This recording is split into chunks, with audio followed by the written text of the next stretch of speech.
Hi and welcome to Authentic Me Community. I'm excited today to have Chloe Crisp with us, and I'll let Chloe explain what it is she does. I hope we find you well and happy.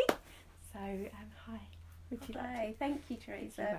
I'm Chloe. My business is called Keshinomi, and I create jewellery that's designed to help people set intentions. I use semi-precious gemstones, and they all have their own unique meanings and properties. So I encourage people to link those to the intention that they want to set themselves, and then use their jewellery as a touch point throughout the day to reconnect with that intention. I love that. It's almost like what we were saying about the gratitude stones. You've got it there, and it's got that vibration about it. I was saying there's a lot of science that backs up the fact that crystals have this kind of resonance. If you think of like a crystal glass, when someone's doing the sound vibration and sound therapy and stuff, there's big science and research you can go Google about. We don't need us to back up. Well, I think with the crystals as well, it's they're helping you pull out what's already in you as well sometimes. So it's not they're not, like I said before, they're not magic stones.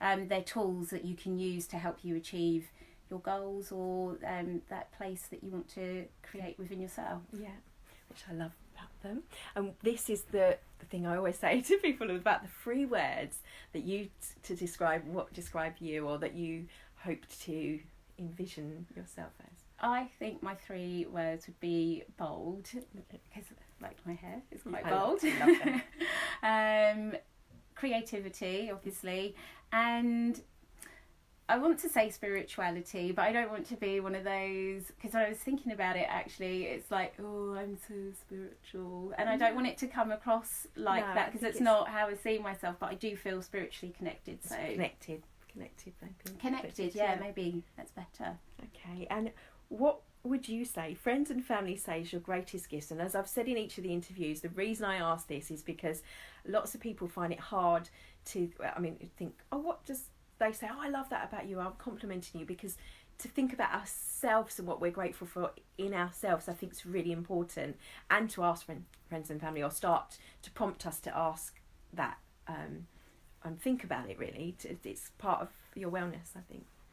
I agree, because you're not very quick to give yourself self-love, so you're very quick to look at the things that you want to improve, and then that can kind of be packaged in a negative way. So I think it's a good question, and it's one that I kind of struggled with, but I think people would comment on my sense of style, but not because I'm hopefully not because I come across materialistically fashion-led, but because of my creativity comes out, and I'm not afraid to show it.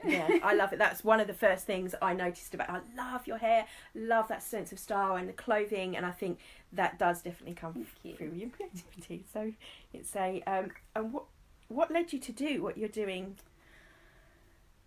So I'm going to try and keep it short, because it was a bit of a journey. So I started my first business in 2005, which was web design and development and graphic design, and that's actually where my degree is from, in graphic design and multimedia.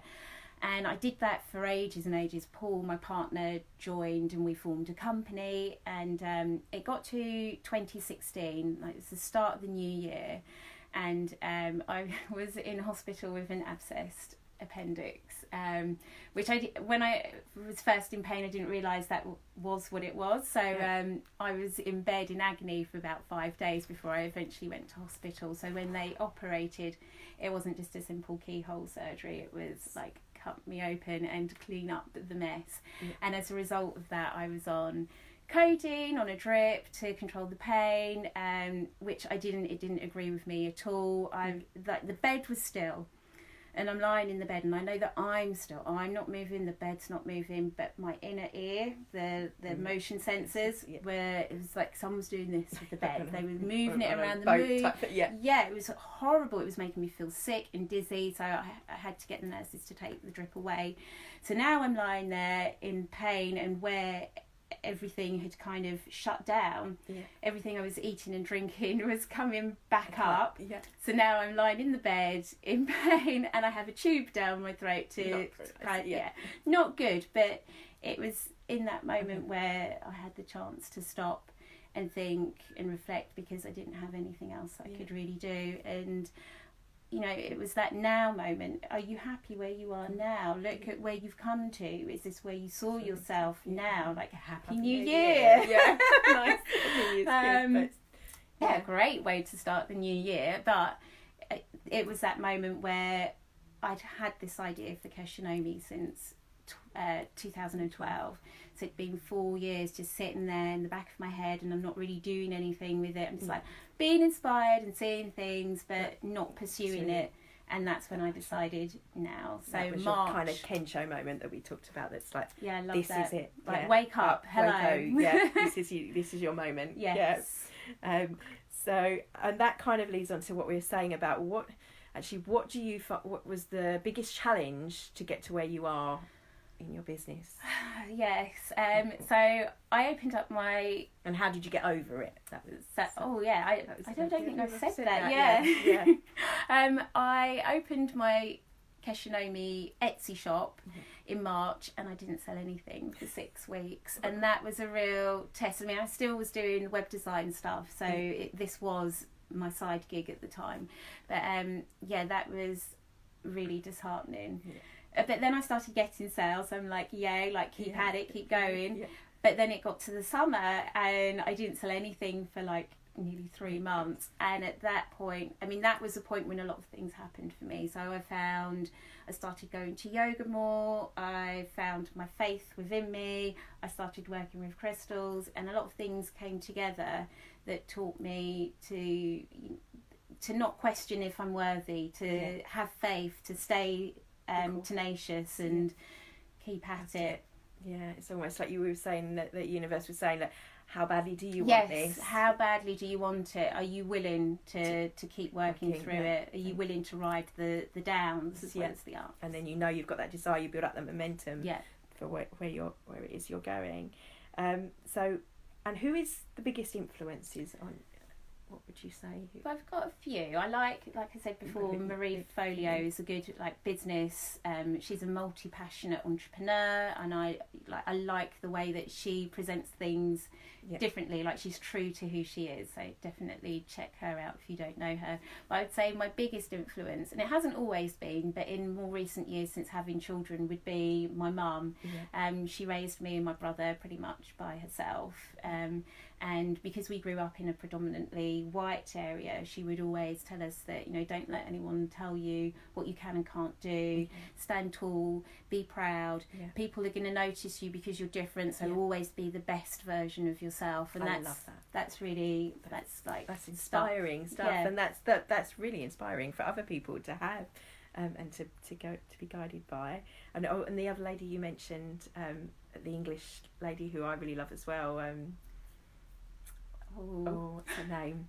She's one of the Mind Valley. Oh, yes. Oh my gosh, her name's escaped me. Marie, not Marie Michelle, Christine Michelle. No, it's the other one. It's going to come to me. It's going to come, and I'll add it in the comments, because she's the lady that actually worked with Diana. Yes. And is a coach, very, very inspiring lady. But we'll add her. So what's the first thing you do when you wake up? We've been asking everyone about this to get into this habits of this whole miracle morning type thing that people have been saying about. So what do you do first thing when you wake up for your wellness? So, and this is something that I've heard from someone else actually, since the morning starts the night before. So I like to make sure I go to bed with a big pint of water by my bed, so that when I wake up I can drink my water. But the first thing I do when I wake up is I try and consciously stay or go back into the theta state brainwave, rather than rushing into that mental to-do list of all the stuff that you've got to get done today, because it takes you to a low vibe place. I think you start the worry cycle straight away, and you need to stay in that creative, imaginative, expansive place. So I try and just meditate in that zone for a little while before you wake up. And I was saying at the time that I found as a challenge that I like to do the same thing, but if you've got kids, sometimes they come in and they wake you up, or you don't always get to do that, to try and that's why starting the night before and doing it, so that then you tend to wake up in that same for longer. You're able to hold it for longer. And the next thing was to say what 5 things, and you mentioned obviously the water, and the theta. I like to make my bed. So I get up, I have my water, I make the bed, and I will read my daily devotional. So I read from a book called Jesus Calling, and there's a devotional for each day, and it's got like a subtitle called Enjoying Peace in His Presence. And I just find that every day it gives me some little nugget of wisdom that's so relevant to what I'm going through, or something that someone I know is going through. So that's my moment to connect. Intentionally start. I love that. And I love about the bed being made, because I've heard in a speech, I'm not sure who it was someone was saying that actually you start the day, if you make your bed, you always start with a win. You always start like you've done something, achieved something, so you're starting on a positive. So it's really good, and it sets you up for the day. Where, as we said about the 5, so where would you hope to be in 5 years from now? And then just actually briefly before that, Chloe she has a challenge for you guys out there as well, something for you to do if you're willing or you feel called to. So shall I start with the 5 years or the challenge? Whichever. Okay, I'll start with the 5 years. I don't know, because I think that I need to sit down and spend time visualising who do I see myself becoming. I would love to, I love the jewellery and I love working with the crystals, but I see myself running maybe more sort of retreat kind of things that are around the whole wellness and well-being, self-care. And we're hoping to collaborate. Yes, excited about that. But the challenge, so for you guys at home and leading into the whole intention setting thing, I invite you to set yourself 4 words that you can carry through the day. So the first one would be a virtue that you like more of, and whether that's to be calmer, to be more present, to have more vitality.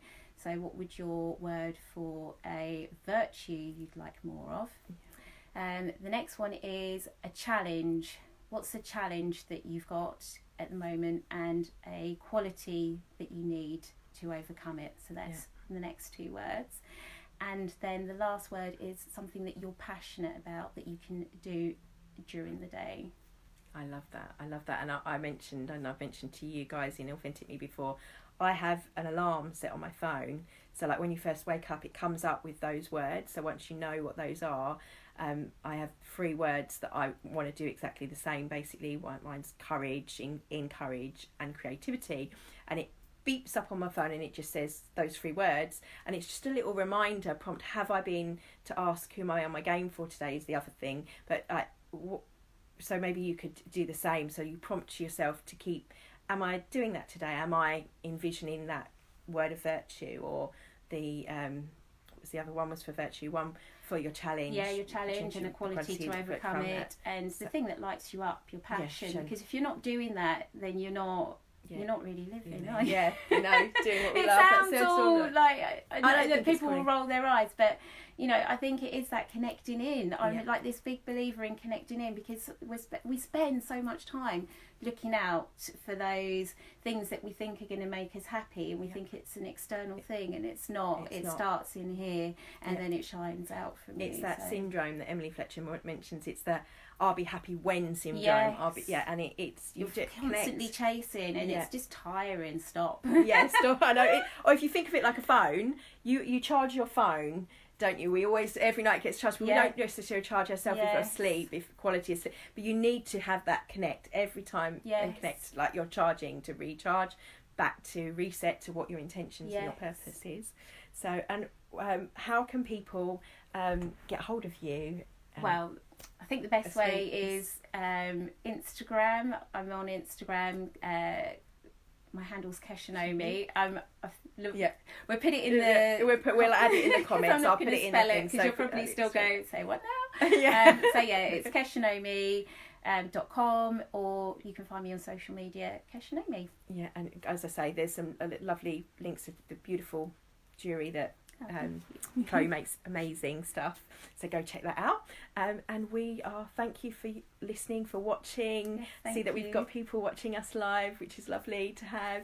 Thank you, and sending our love and blessings here from us. Yeah. Okay, and have a wonderful Wellness Wednesday.